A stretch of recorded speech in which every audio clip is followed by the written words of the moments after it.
Mari kita baca firman Tuhan di kitab Matius pasal 23 ayat 27 sampai 28. Celakalah kamu, hai ahli-ahli Taurat dan orang-orang Farisi, hai kamu orang-orang munafik, sebab kamu sama seperti kuburan yang dilabur putih, yang sebelah luarnya memang bersih tampaknya, tetapi yang sebelah dalamnya penuh tulang belulang dan pelbagai jenis kotoran. Demikian jugalah kamu, di sebelah luar kamu tampaknya benar di mata orang, tetapi di sebelah dalam kamu penuh kemunafikan dan kedurjanaan. Firman Tuhan pada saat ini mengingatkan kita, orang-orang yang sudah tahu kebenaran firman Tuhan, para pelayan Tuhan, para hamba Tuhan, para pendeta, para gembala, orang-orang yang mengasihi Tuhan, agar kita jangan seperti kuburan yang luarnya tampak bersih, tampak bagus, tetapi di dalamnya penuh dengan sampah, penuh dengan kotoran, tulang belulang. Orang bisa melihat penampilan kita dari luar. Mereka boleh saja terkesima, terpana, terpesona, atau menghormati karena titel yang disandang. Tetapi kalau hidup kita penuh dengan kebusukan, penuh dengan kenajisan, penuh dengan kemarahan, kebencian, penuh dengan sakit hati, dan suka menyalahkan orang lain, penuh dengan tipu muslihat dan kesombongan. Tuhan tidak suka itu. Itu seperti bau busuk di hadapan Tuhan. Tuhan menginginkan kita menjadi pribadi seperti yang Tuhan inginkan. Hamba Tuhan yang tulus melayani Tuhan. Tidak ada embel-embelnya. Tidak ada kepura-puraan atau kemunafikan. Tuhan tahu semua kebutuhan kita. Apa yang kita perlukan, Tuhan pasti tahu.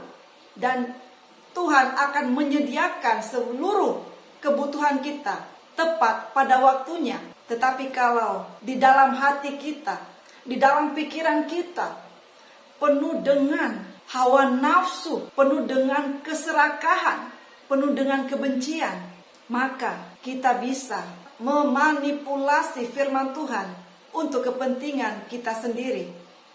Kita bisa memanfaatkan status titel kita untuk menyenangkan, memuaskan diri kita sendiri, tanpa memikirkan perasaan dan kehendak Tuhan dalam hidup kita.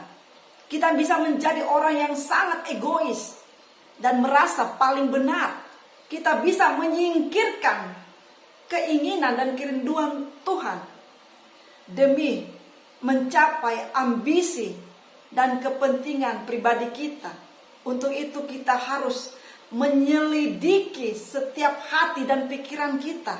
Apakah sudah berkenan? Apakah memang kita sudah sungguh-sungguh mengasihi Tuhan? Kita sungguh-sungguh setia kepada Tuhan atau tidak?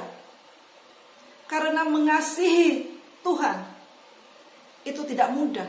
Kita seringkali harus melalui jalan-jalan yang sempit, jalan-jalan yang terjal, mematikan daging bukan hal yang mudah.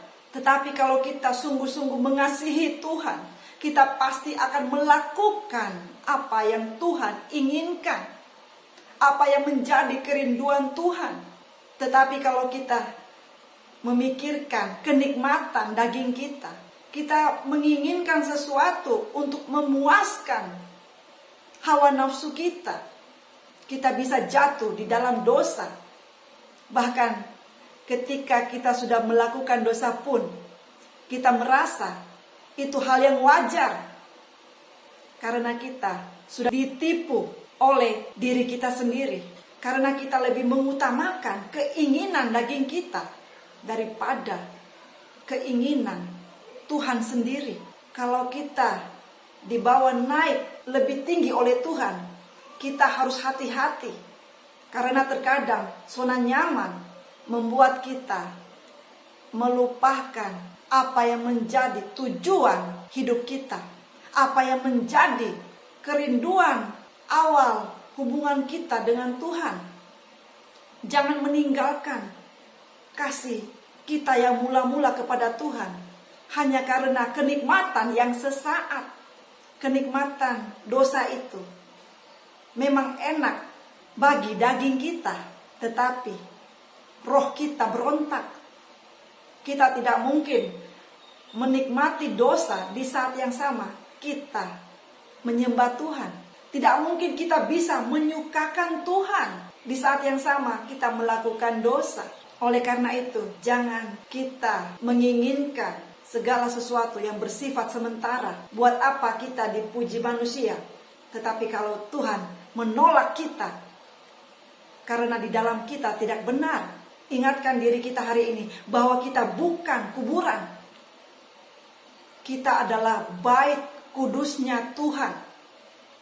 Di dalam hati kita harus ada roh takut akan Tuhan. Kita tidak akan mau melakukan apapun yang menyakiti hati Tuhan. Jangan sampai kita tiap minggu menyampaikan firman Tuhan, tiap hari membaca firman Tuhan, tetapi dosa jalan terus.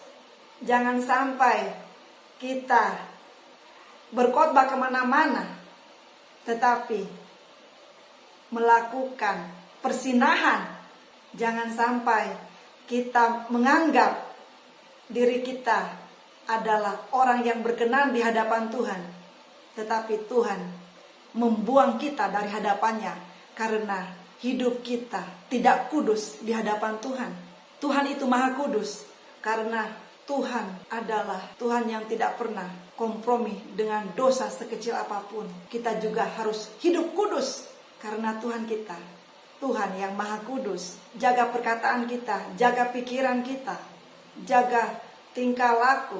Bahkan di saat kita juga memposting sesuatu, kita harus menjaga kekudusan hidup kita. Jangan sampai karena salah langkah, karena perbuatan kita, karena kelalaian kita, nama Tuhan dipermalukan. Permuliakanlah Tuhan dengan tubuh kita. Jadikan hidup kita menjadi bait kudusnya Tuhan, sehingga kehidupan kita mencerminkan pribadi Tuhan sendiri. Dan nama Tuhanlah yang dimuliakan dan ditinggikan dan dipuja untuk selama-lamanya.